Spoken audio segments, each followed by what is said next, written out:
They chose Thanksgiving to destroy her. Surrounded by laughter, wine glasses raised, she signed the divorce papers with shaking hands, not knowing this would be the last night they ever felt powerful. Because in less than 1 hour, everything they owned would be gone. In tears, she signed the divorce papers at the Thanksgiving party. His entire family laughed unaware. She is a billionaire who just saved their family business. What happens next shattered their world completely. Vivan's tears splashed onto the divorce papers, blurring the ink as laughter surrounded her like wolves circling prey. The papers felt heavy in her hands, heavier than the silence that followed her signature, heavier than the weight of 2 years pretending to be someone she wasn't. Her husband pushed the documents closer, his smile cold and final. Sign it. End this charade. His brother raised his glass over her bowed head. To freedom from losers. They clinked glasses in celebration while his mother leaned forward, voice dripping with false sweetness. You thought you could trap my son with your little art projects. Back to your studio now, dear. Vivan folded the papers carefully, precisely the way she folded corporate authorization documents, the way she'd folded the investment approval that had pumped $100 million into Sterling Pharmaceuticals 5 days ago, saving them from the bankruptcy that would have erased 70 years of family legacy. His sister actually laughed. Women like you are not worthy to be part of our family. His grandmother raised her teacup with satisfaction. At least she signed the prenup without fuss. She leaves with nothing. Vivan reached for her phone beneath the table and sent a message. 40 minutes later, the doorbell rang. His mother opened it to find 3 people in business suits. His father went pale. What are you doing at my home? They walked past him, scanning the room until their eyes found Vivan. They bowed. Boss, we came immediately. His grandmother's teacup shattered against the floor. Vivan stood, divorce papers in hand, her tears gone, replaced by something far more dangerous. The question tearing through that room wasn't just who she was. It was what she would do with the power they just discovered she held over everything they'd ever built. In this story, you will learn never to judge or mistreat people based on their appearance or status, because you never know who they truly are or what power they hold. Respect and kindness should be given freely to everyone regardless of their perceived value, and that cruelty always comes back to destroy those who practice it. Before we continue, kindly hit the subscribe button and tell us where you are watching from in the comment. The gallery smelled like rain and old wood, the kind of place where light filtered through dusty windows and caught particles dancing in the air. Vivan's hands were covered in cerulean blue, her favorite color, bleeding into the canvas before her. She didn't hear him enter. The bell above the door had broken weeks ago, and she kept forgetting to fix it. Is that for sale? She turned, brush still dripping, and found a man studying the painting with an intensity that surprised her. Not the polite interest most visitors showed, but genuine curiosity. His suit was expensive, without being ostentatious. His tie loosened like he'd just escaped from somewhere more formal. It's not mine to sell, Vivan said, wiping her hands on her apron. One of my students painted it. He stepped closer, tilting his head to catch the light on the brush strokes. She's talented. The way she captured the water, it feels alive. Something in Vivan's chest loosened. She'd spent years dodging men who complimented her jewelry before her art, who asked about her car before her name, who saw dollar signs where her heart should be. This man hadn't even looked at her yet, too absorbed in a teenager's watercolor. I'm Derek. He extended his hand, paint-stained fingers and all. Vivian Harper, she replied, and the middle name slipped out so naturally she almost believed it herself. The lie was easy. Easier than explaining that Vivian Hartwell was the woman on Forbes covers, the billionaire Aries, who couldn't walk into a room without someone calculating her net worth before her character. They talked until the sun dropped below the buildings outside, painting the gallery in amber and shadow. He told her about working at his family's pharmaceutical company, about the pressure of legacy and expectations.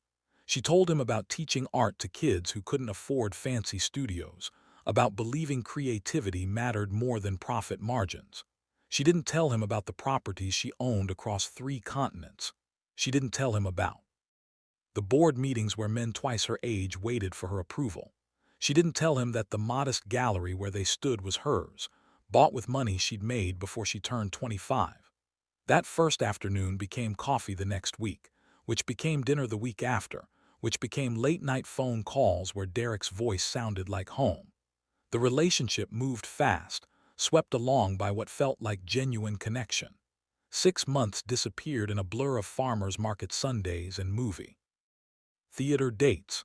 He never asked about her bank account, never questioned why she lived simply, never showed the calculated interest she'd learned to fear. The day he proposed, they were sitting on her apartment floor eating takeout from containers. No fancy restaurant, no audience, just him, nervous and genuine, pulling a simple ring from his pocket. "I don't have much," he said, his hand trembling slightly. "But I have love. If that's enough, it's everything," she whispered. And meant it. The ring felt light on her finger, lighter than the weight of the truth she was still hiding. 6 months later, 3 months before the wedding, Catherine Ashford invited Vivan to lunch at a restaurant where the water cost more than most people's dinner. The older woman's pearls caught the light as she leaned forward, her smile perfectly practiced. "You understand. We need to protect Derek," Catherine said, sliding papers across the white tablecloth. "The prenuptial agreement is standard. What you bring to the marriage stays yours. What we contribute stays ours." Vivan read each line carefully, fighting the laugh building in her throat. They were protecting their pharmaceutical company worth maybe 50 million on a good day from her. They thought she was the fortune hunter. They thought their son was the prize. "Where do I sign?" Vivian asked, her voice soft and compliant.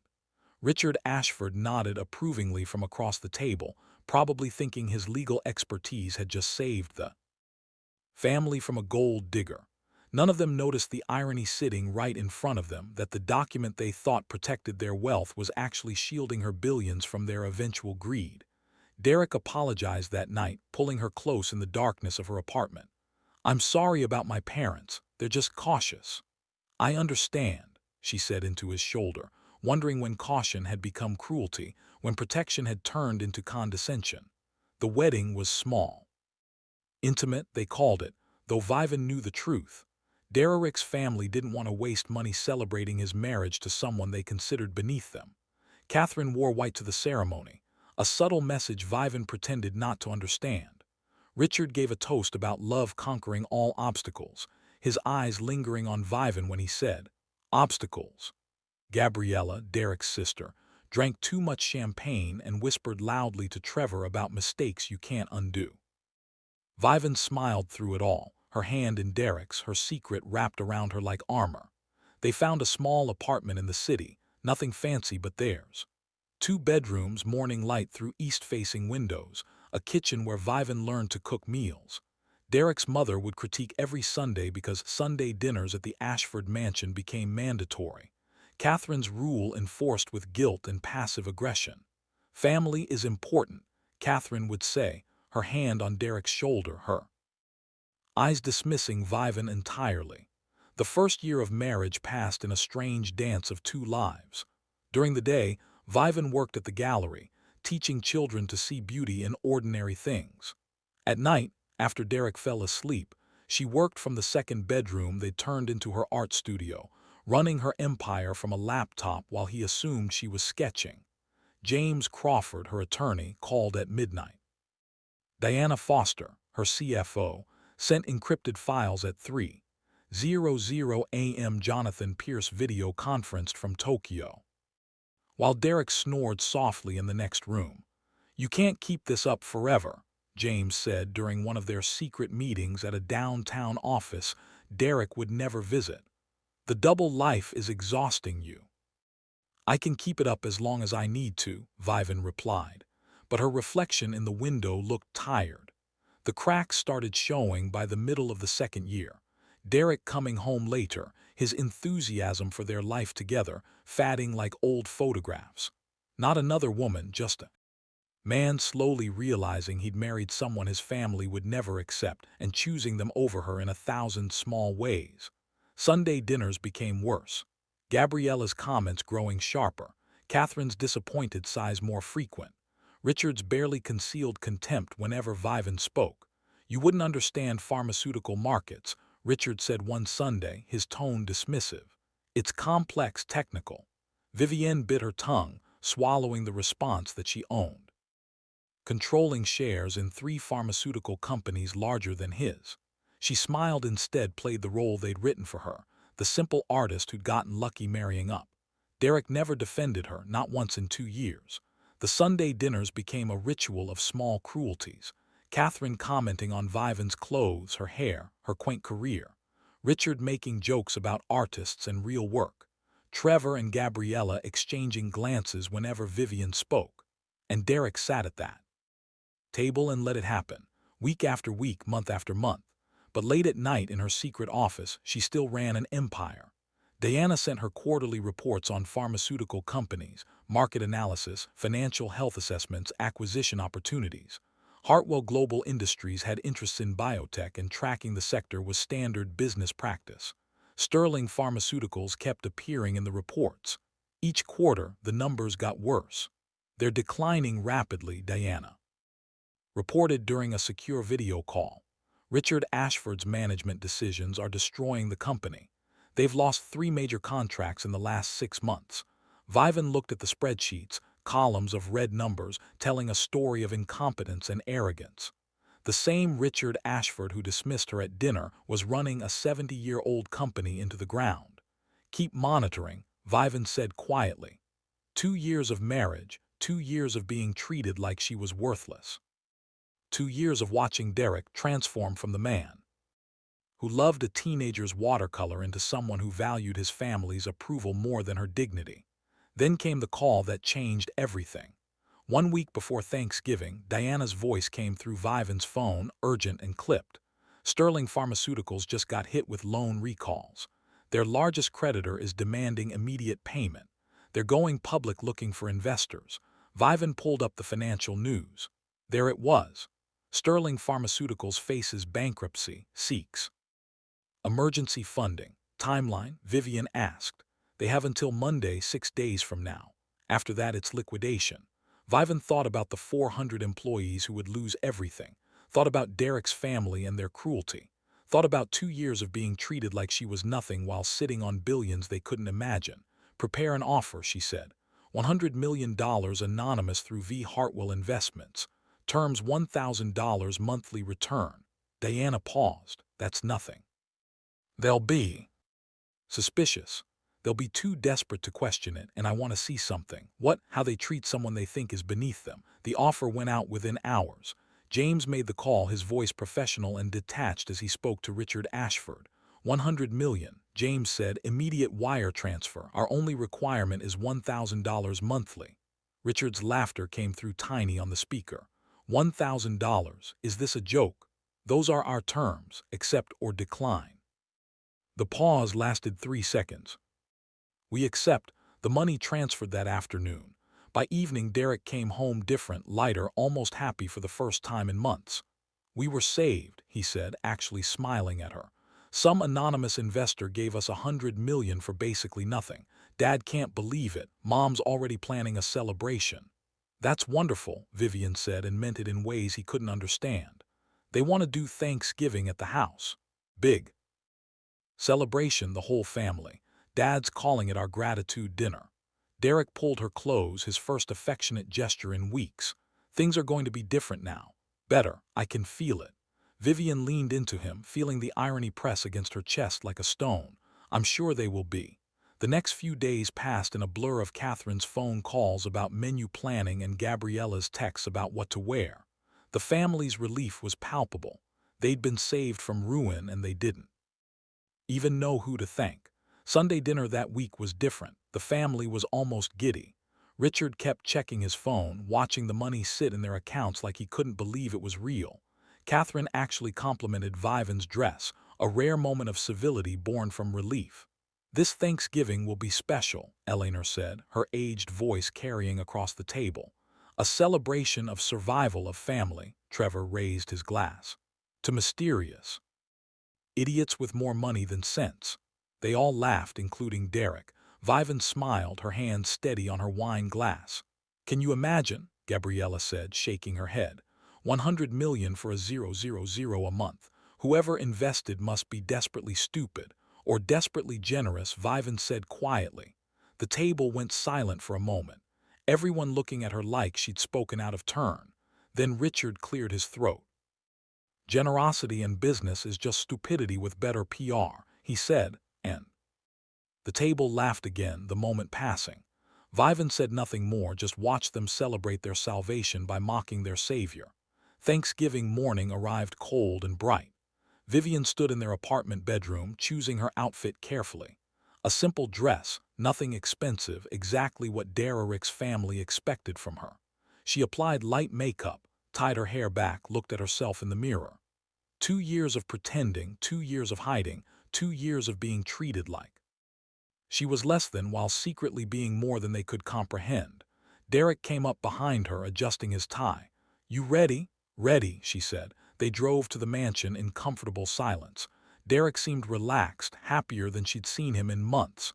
The financial crisis being resolved had lifted a weight she hadn't fully understood he was carrying.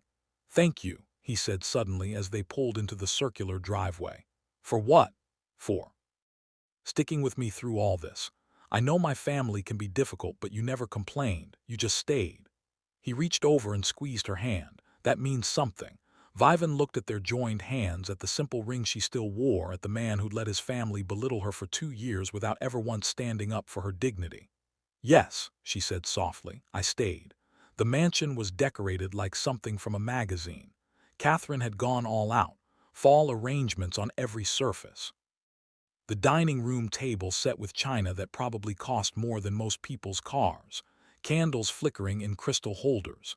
The smell of roasting turkey filled the air, mixed with sweet potatoes and some expensive wine. Richard was already pouring. "There they are," Catherine called out, her arms spread wide. She hugged Derek tightly, then gave Vivan a brief, obligatory embrace that barely counted as contact. Come in, come in. We're celebrating today." The family gathered in the living room. Richard by the fireplace, looking more relaxed than Vivan had ever seen him. Gabriella and Trevor on the sofa, already working on their second drinks. Eleanor in her usual chair, watching everything with those sharp eyes that missed nothing. To family, Richard said, raising his glass. And to miraculous salvation they all drank, the mood light and easy. For once, Vivan wasn't being attacked or dismissed. For once she was simply there, part of the background of their celebration. She should have known something was wrong, should have recognized the calm before the storm, should have seen the glances passing between Derek and his mother, the way his father kept checking his watch, the strange energy humming beneath the gratitude and relief. But she didn't. She just smiled and nodded and let herself believe for one foolish moment that maybe things really had changed. Catherine called them to dinner. They moved to the dining room, taking their usual seats. Vivan at the far end, furthest from Richard at the head. The placement itself was a message she'd learned to ignore. The turkey was carved, plates were filled, wine was poured. The conversation flowed around her, through her, occasionally including her in ways that felt almost normal. Then Derek stood up. "I want to say something," he announced, tapping his glass with a knife. The table quieted, all eyes turning to him. "Today we're celebrating being saved. Our company, our legacy, our family, all of it. Rescued by some anonymous investor we'll never meet." Nods around the table, murmurs of agreement. "But I also want to celebrate something else," Derek continued, and his hand moved to his jacket pocket. "A different kind of freedom." Vivan's stomach dropped.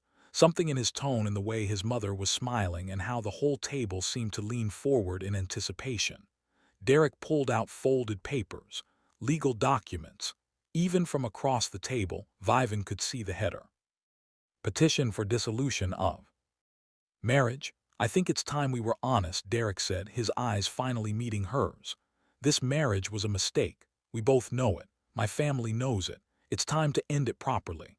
The papers landed in front of her plate with a soft thud that sounded like thunder in her ears. Vivan stared at the divorce papers like they were written in a language she'd forgotten how to read. The room tilted slightly. Or maybe that was just her world shifting off its axis.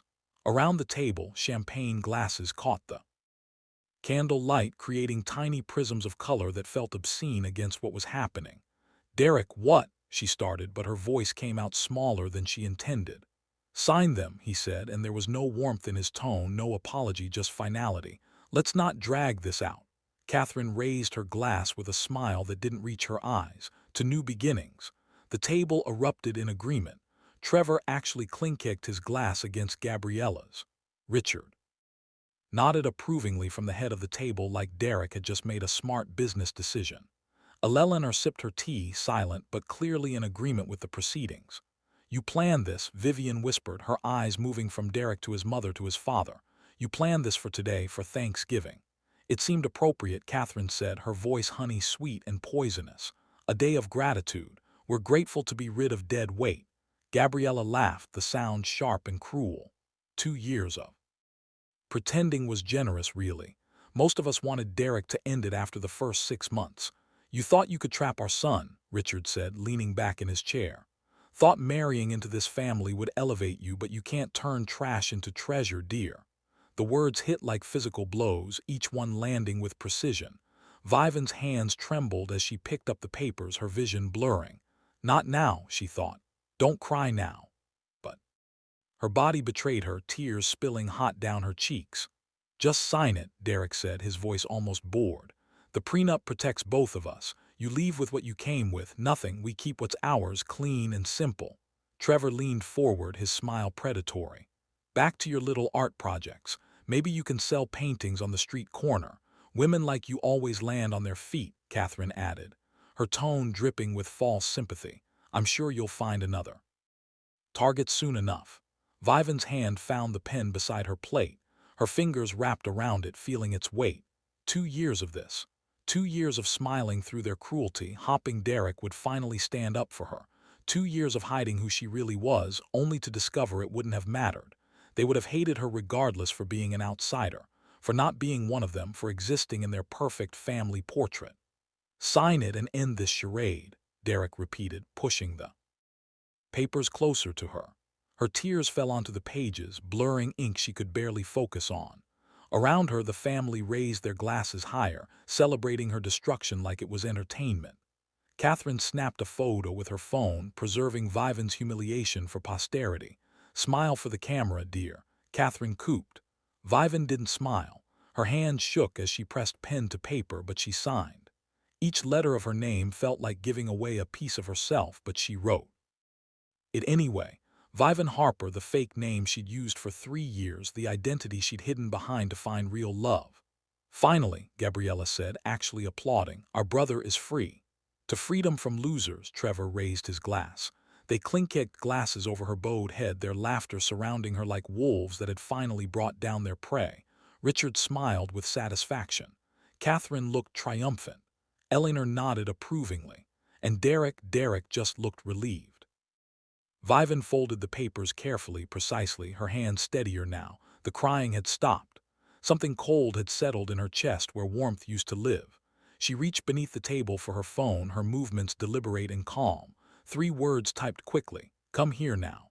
She sent it to 3 contacts and set her phone face down beside her plate. "Well," Richard said, standing with his wine glass. "Now we can truly celebrate. Our company saved, our family freed from an unfortunate mistake. This Thanksgiving we have much to be grateful for." "To the mysterious investor," Catherine said, raising her glass. "Whoever was stupid enough to give us 100 million for a 000 a month.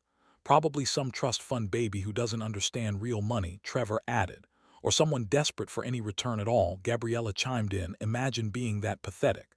They laughed again, the sound filling the dining room. Vivienne sat silent at the far end of the table, watching them mock the person who'd saved everything they had, watching them reveal exactly who they were when they thought someone was beneath them. "You know what I heard," Trevor continued, warming to his subject. "The investor demanded we pay them every month like they need our $1,000. It's embarrassing. We joke about it at every board meeting," Richard admitted, smiling. "The cheapest bailout in pharmaceutical history. Our staff thinks it's hilarious." "Have you made the payments?" Vivan asked quietly. Table turned to look at her, surprised she'd spoken. "Of course," Richard said dismissively. "We're not savages, we honor our contracts, even ridiculous ones." "But we laugh every time we wire the money," Catherine added. $1,000 to someone with 100 million, it's absurd." Vivan checked her watch. 5 minutes since she'd sent the message. Her team would need time to get here from the city. 35 more minutes, maybe 40 if traffic was bad. More wine. Catherine asked, her tone suggesting Vivian should probably leave now that the papers were signed. No, thank you, Vivian said. I'll wait. Wait for what? Derrick asked, his brow furrowing. For what comes next? An uncomfortable silence settled over the table. Eleanor set down her teacup, studying Vivian with those sharp eyes. You can go now, Gabriella said, her voice edged with irritation. The papers are signed. There's no reason for you to stay. I'd like to finish Thanksgiving dinner, Vivian replied calmly. If that's all right, Catherine's smile tightened. I suppose a last meal is appropriate. They ate in strange silence after that, the celebration dampened by Vivian's continued presence. She'd ruined their perfect moment by not running away crying, by sitting there calm and composed like she knew something they didn't. 20 minutes passed, then 30. The family's conversation restarted, but quieter now. More cautious, they kept glancing at Vivian, at her stillness, at the way she hadn't fallen apart the way they'd expected. Derrick leaned toward her. You should probably go soon. This is awkward. 40 minutes, Vivian said softly. I'll leave in 40 minutes. Why 40 minutes? You'll see. 35 minutes. Richard stood to carve more turkey, trying to recapture the celebratory mood. Catherine refilled wine glasses. Trevor made a joke that fell flat.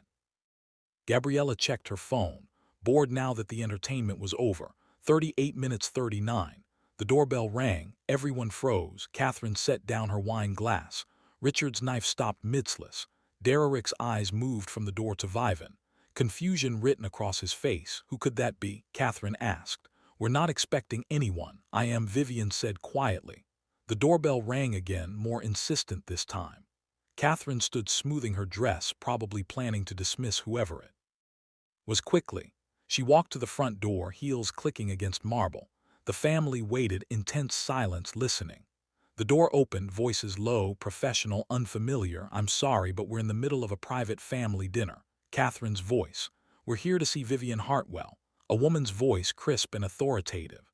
Vivian heard the sharp intake of breath, saw Catherine stumble backward into view, her face white. 3 people stepped into the entrance hall. James Crawford in his perfectly tailored suit, briefcase in hand. Diana Foster, her red hair pulled back, severe and professional. Tablet already lit up in her hands. Jonathan Pierce, tall and imposing, his presence filling the space like he owned it. They walked past Catherine without waiting for permission, their eyes scanning the dining room until they landed on Vivian. Richard stood so quickly, his chair scraped loudly against the floor. What are you doing in my home? How did you get this address? The 3 visitors ignored him completely. They walked straight to Vivian, and as they reached her, they did something that made the entire Ashford family freeze. They bowed, not a casual nod. A deep, respectful bow that spoke of hierarchy and power. Boss, James said, straightening. We came immediately when we saw your message. Is everything all right, Miss Hartwell? Diana asked, her voice carrying concern. We left everything, Jonathan added. What do you need? Eleanor's teacup slipped from her fingers, shattering against the floor. The sound echoed in the absolute silence that followed. Richard's face had drained of all color. His hand gripped the back of his chair so hard his knuckles went white. Catherine stood frozen in the doorway, her mouth open but no sound coming out. Derrick stared at Vivian like she was a stranger, like the woman he'd just divorced had never existed at all. Boss, Gabriella whispered, her voice cracking. They called her boss. Trevor's champagne glass slipped from his nerveless fingers, wine spreading across the white tablecloth like blood. James pulled out his tablet, his expression all business. We have the withdrawal documents prepared as you requested, pending your final authorization. Withdrawal? Richard's voice came out strangled. What withdrawal? Diana turned to face him for the first time, her expression cold. The $100 million investment in Sterling Pharmaceuticals. Ms. Hartwell is exercising her right to withdraw the funds as outlined in the contract your company signed. Ms. Hartwell, Catherine repeated the name, sounding foreign in her mouth. Jonathan crossed his arms. Vivian Harper Hartwell, CEO of Hartwell Global Industries, net worth approximately $3.7 billion. She's been operating under her middle name for the past 3 years. The words fell like bombs across the dining room, each one detonating a piece of the Ashford family's understanding of reality. "That's impossible," Richard whispered. "We investigated her. She worked at a gallery. She lived in a tiny apartment." "She owned the gallery," James corrected. "She owned the building the apartment was in. She owned quite a lot of things, Mr. Ashford. She just chose to live simply." Gabriella's face had gone gray. "The investor, V. Hartwell, Vivian Harper Hartwell." "Oh, God," Trevor breathed. Catherine grabbed the doorframe to steady herself. "The anonymous investor who saved our company was sitting at your table," Diana finished.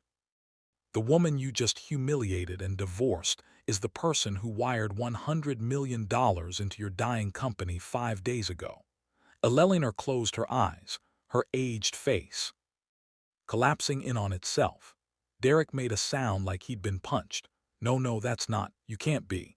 Vivian stood slowly, divorce papers still in her hand. When she spoke, her voice was no longer soft or accommodating.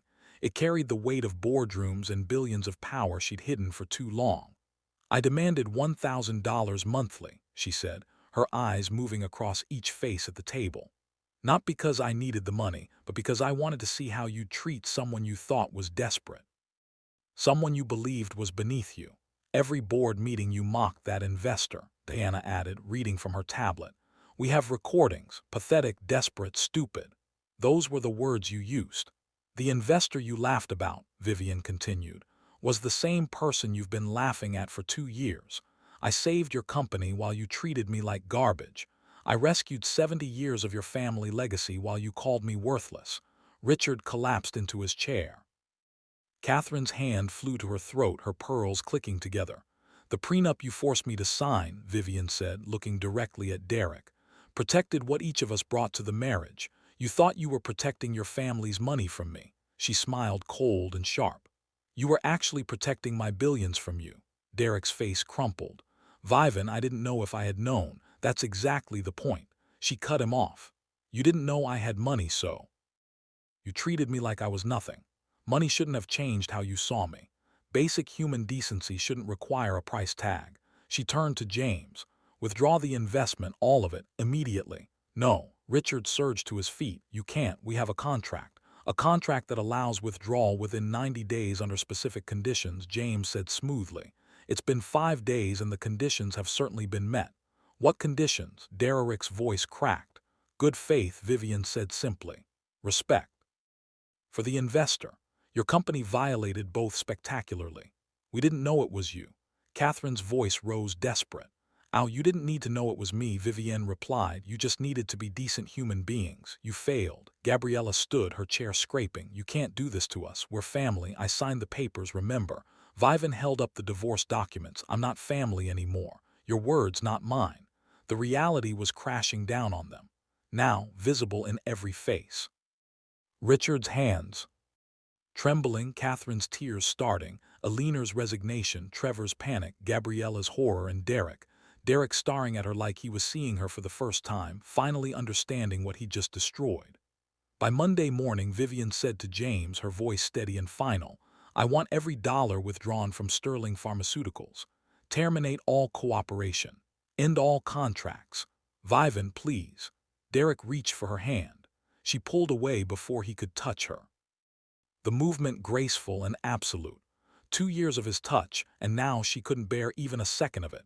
"You wanted me to sign the papers," she said quietly. "You wanted this divorce in front of your family to humiliate me. Congratulations, Derek. You got exactly what you wanted." She turned toward the door, James, Diana, and Jonathan falling into formation behind her. At the threshold, she paused, looking back one final time at the Ashford family sitting among the ruins of their Thanksgiving celebration. "I hope the $1,000 a month was worth it," she said. "It cost you everything." Then Vivian Harper Hartwell walked out into the November night, leaving behind the family that had never deserved her and the fortune they would lose because they'd been too cruel to see what was right in front of them. Behind her in the mansion, someone started crying. She didn't turn around to see who. The door closed behind Vivian with a soft click that sounded nothing like the destruction it represented. James, Diana, and Jonathan followed her down the mansion steps. their presence a protective shield against the chaos erupting inside the house she'd just left. Behind them, through the windows, shadows moved frantically. Raised voices, the sound of something breaking, Catherine's wail cutting through the night air like a siren. "The car is waiting," James said quietly, gesturing toward the black sedan idling at the curb. Vivian paused at the bottom step, breathing in the cold November air. It tasted like freedom, like ending, like the first clean breath after being underwater too long. "Miss Hartwell."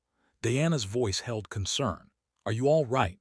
"I don't know yet," Vivian replied honestly. "Ask me tomorrow."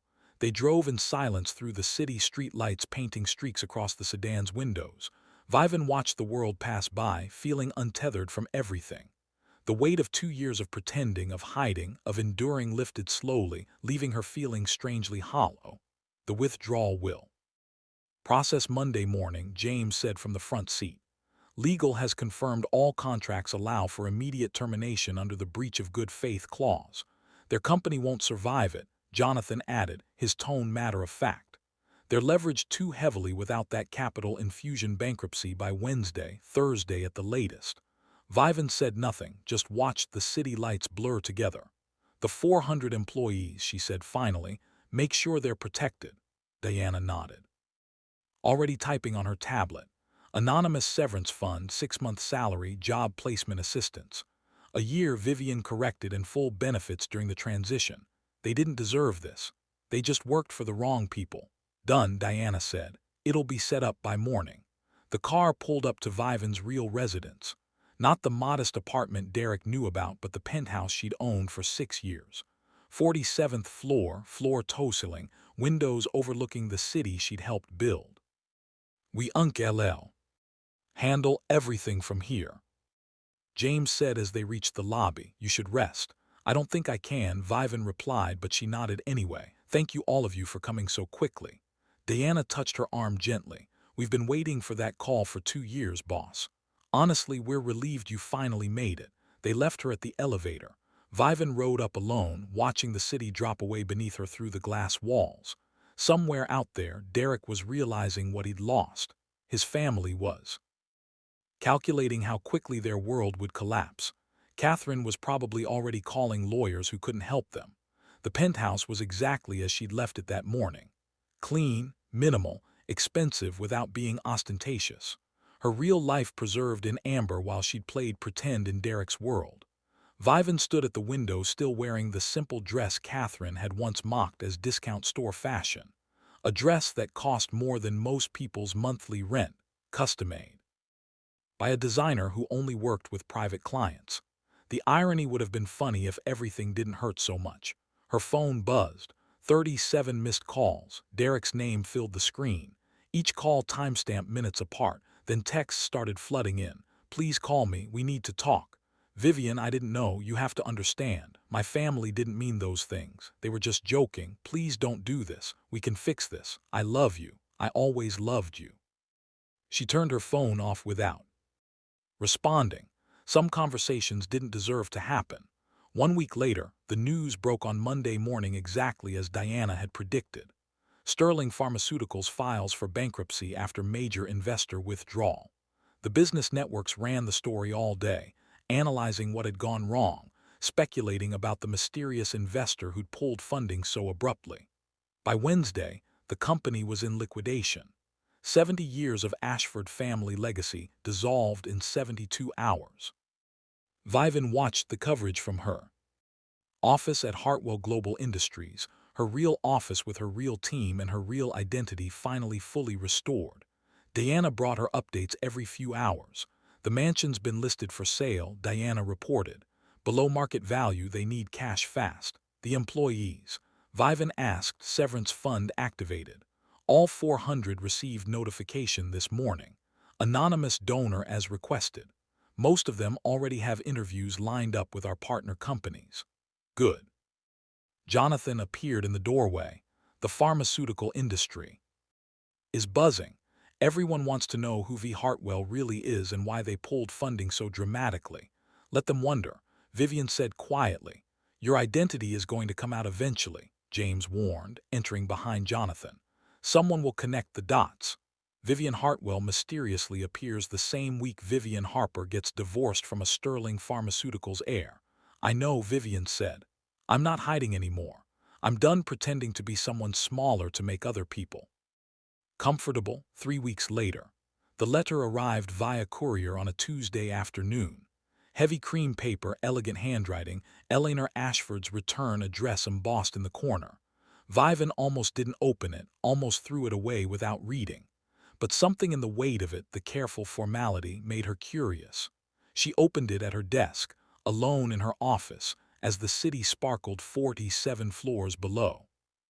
Dear Vivian, I know I have no right to ask for your time, much less your forgiveness. I won't insult you by trying. I am 83 years old. I have watched my family build an empire over 3 generations. I have seen us at our best, innovative, hardworking, committed to helping people through medicine. And I have seen us at our worst, which is what you witnessed. We were cruel to you, not because you deserved it, but because you were different. Because you didn't fit the mold we'd created for who belonged in our family. Because we were small people who made ourselves feel bigger by making you feel smaller. The cruelest irony is that you had more wealth than we could imagine. Yet you worked a regular job, lived modestly, and loved my grandson genuinely. You were everything we pretended to value. Humility, hard work, authenticity. We just couldn't see it because we were too busy judging the surface. You didn't just save our company with that investment. You tried to save us from ourselves. You gave us a test, $1,000 monthly, a pittance to someone with your resources. You wanted to see if we'd honor even a small obligation to someone we deemed beneath us. We failed spectacularly. Every board meeting we laughed about the desperate investor. Every payment we mocked the person keeping us afloat. We never imagined that the person we were ridiculing was sitting at our Sunday dinners, listening to us reveal exactly who we were. The company is gone now. The mansion will sell next week. We're moving into a small apartment in the city. Richard, Catherine, and myself. The children have scattered to find their own ways. Derek is broken, though I suspect you don't care anymore. You shouldn't. I don't write this letter seeking reconciliation. That bridge isn't just burned. It never actually existed. You tried to build it for 2 years and we kept tearing it down. I write only to say this. Thank you. Thank you for the anonymous severance fund that protected 400 innocent people from our failures. Thank you for making sure our employees landed safely while we fell. Thank you for punishing the guilty without destroying the innocent. You taught an old woman that dignity isn't bought. It's earned through how we treat others when we think no one important is watching. You were always important, Vivian. We were just too foolish, too cruel, too blinded by our own sense of superiority to see it. I hope you find someone worthy of the love you tried to give my grandson. I hope you build a life surrounded by people who see your value without needing a net worth statement to recognize it. And I hope, though I don't deserve it, that you remember us not just as the people who hurt you, but as a cautionary tale about what happens when we forget that wealth without character is the truest poverty with profound regret and unearned respect.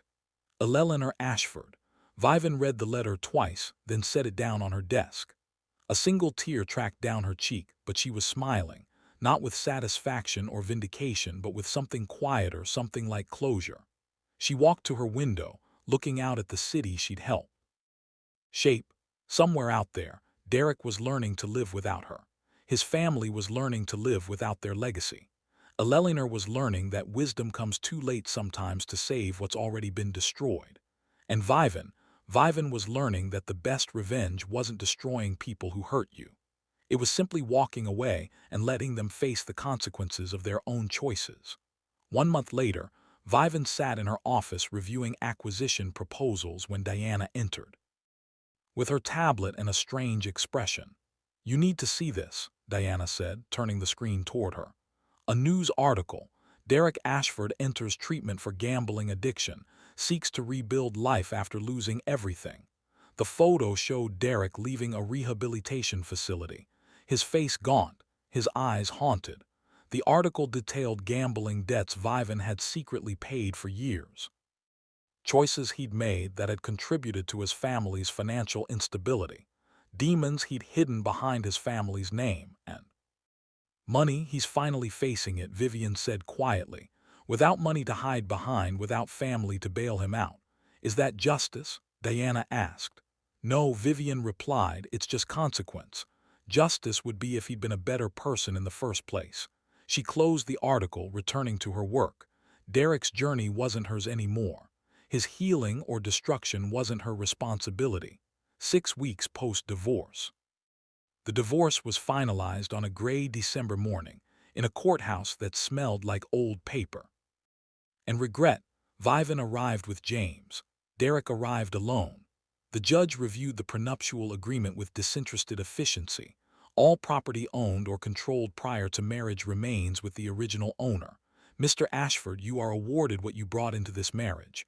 Derek's lawyer shifted uncomfortably. Your Honor, my client contests. On what grounds? The judge interrupted. The lawyer opened his mouth, then closed it. There were no grounds. The prenup was airtight and Derek had signed it, eagerly certain he was protecting his family's wealth from her. Mrs. Hartwell, the judge said, you retain all assets, properties, and holdings listed in your personal financial disclosure. Ms. Hartwell, Vivan corrected gently. I'm returning to my family name. The judge nodded, making the notation. Ms. Hartwell. Then, Mr. Ashford, you are awarded your personal belongings, and the judge paused. Reviewing documents. It appears that several assets in your name were purchased with funds traced to Ms. Hartwell's accounts during the marriage. Derek's face went white. Those were gifts. She covered your debts, James interjected smoothly, sliding documents across to the judge. Gambling losses primarily, substantial sums over 2 years, which means the assets purchased with those funds technically belong to her, not him. The judge reviewed the paperwork with raised eyebrows. Mr. Ashford, it appears you are leaving this marriage with precisely what you brought into it. A pause, which according to these financial records is approximately $17,000 in student loan debt and a 23-year-old car. The gavel came down. Marriage dissolved. 2 years erased in 10 minutes of legal procedure. Outside the courthouse, Derek caught Vivan's arm. She stopped but didn't pull away, just looked at his hand on her sleeve until he released it. I loved you, he said, his voice breaking. I know you don't believe that now, but I did. I do. You loved who you thought I was, Vivian corrected. You loved the version of me that made you feel superior. The moment you believed I had nothing, you loved me.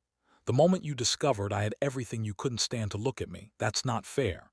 You handed me divorce papers at Thanksgiving dinner. Vivan said quietly in front of your family to humiliate me. You don't get to lecture me about fair. Derek's eyes filled with tears. I was wrong about everything. I see that now. Good, Vivian said. Maybe that means you'll be better to the next person. Maybe you'll learn that people's value isn't measured by their bank accounts. Maybe you'll stand up to your family next time they're cruel to someone you claim to love. There won't be a next person, Derek said. There's only you. There was only me, Vivian corrected, past tense. The woman you married doesn't exist anymore. Maybe she never did. I was playing a role, Derek, pretending to be smaller, quieter, less than I am. And you never once asked me why. Never once questioned if there was more to me than what you saw. She stepped back, creating distance between them that felt bigger than just physical space. I hope you get better, she said, and meant it. I hope you face your demons and become someone worthy of real love. But that person won't be me. I'm done shrinking myself to fit into spaces that were never meant for me. She walked away then, leaving Derek standing on the courthouse steps, finally understanding what he'd thrown away, finally seeing what had been right in front of him all. Along 2 months later, Vivan stood in her new art studio. Not the small gallery where she'd first met Derek, but a state-of-the-art facility she'd built in a neighborhood that needed beauty. Floor-to-ceiling windows, professional equipment, space for 50 students. The grand opening was today. Teenagers from the community filled the space, their faces bright with possibility. No one here knew she was a billionaire. No one cared. They just knew she was the woman who'd given them paints and canvases, and a space too. Create. M. Hartwell, a girl of about 14, approached, holding a watercolor painting of the city skyline. Just Vivan, she corrected with a smile. Is this any good? The girl asked nervously. Vivian studied the painting. The way light caught on windows, the way shadows fell between buildings, the life captured in careful brush strokes. It's beautiful, Vivan said honestly. The way you captured the water, it feels alive. The girl beamed in something. In Vivan's chest loosened. This was what mattered. Not revenge, not vindication, not watching people who hurt her suffer. Just this beauty created, potential nurtured, life lived without pretending to be someone smaller. Diana appeared in the doorway, tablet in hand. The board meeting is in an hour, and you have 17 interview requests about the Sterling Pharmaceuticals situation. Decline them all, Vivian said, not looking away from the students. I'm not interested in telling that story. What should I tell them? That some bridges aren't meant to be rebuilt. They're meant to teach us where not to walk again. That evening, alone in her penthouse, Vivan opened Aliner's letter one final time. Read it slowly, carefully, letting the words settle. Then she placed it in a box with her wedding photos, the prenup, the divorce papers, everything from those 2 years, everything from the person she'd been when she thought hiding was safer than being seen.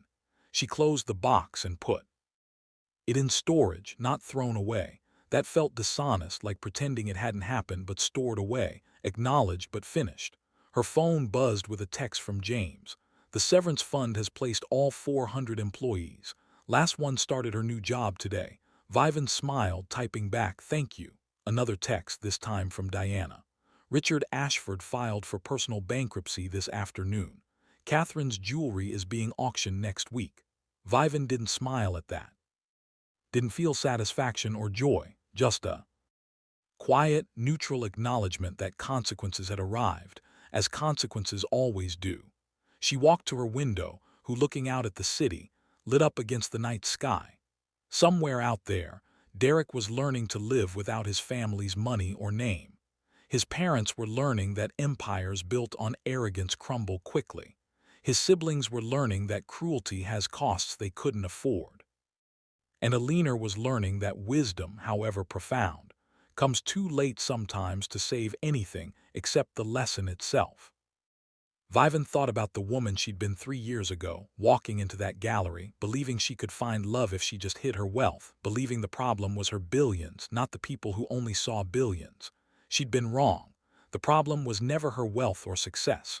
The problem was choosing people who needed her to be less so. They could feel like more. A new text appeared on her phone from a number she didn't recognize. "I saw the article about your studio. It's beautiful." Beautiful? I'm sorry I never saw it. Vivan read it once, then deleted it without responding. Some conversations were already finished, even if one person didn't know it yet. She poured herself wine, expensive and rare, the kind she used to hide from Derek so he wouldn't know she could afford it. She drank it slowly, savoring every drop, toasting silently to the woman she'd been and the woman she'd become, to pretending and revealing, to hiding and being seen, to 2 years of playing small and the rest of her life refusing to ever shrink again. Outside Clear's throat, her window, the city glittered with possibility. Tomorrow she'd wake up as herself, fully, completely, without apology. She'd run her empire and teach her students and build her life exactly as she wanted it. And if someone someday earned the right to be part of that life, they'd know from the beginning exactly who she was. No hiding, no pretending, no more testing whether people could love her without loving her money. Just Vivan. Finally, fully freely Vivan, the woman who'd signed divorce papers in tears at a Thanksgiving party and walked away with her dignity, her billions, and the knowledge that the greatest power isn't controlling others' lives. It's knowing when to let them face the consequences of their own choices. And sometimes the greatest victory isn't destroying the people who hurt you. It's simply becoming so completely yourself that their cruelty can't touch you anymore. Vivan raised her glass to her reflection. In the window, strong, successful, no longer hiding. To new beginnings, she whispered to the woman looking back at her. And for the first time in 2 years, that woman smiled back without reservation. "Dear, I was, never judge or mistreat people based on their appearance or status, because you never know who they truly are or what power they hold. The quiet ones you underestimate today may control your destiny tomorrow. Drop in the comments what lessons you learned and what you would have done differently." In Vivan's position, subscribe for more captivating, educative stories like this.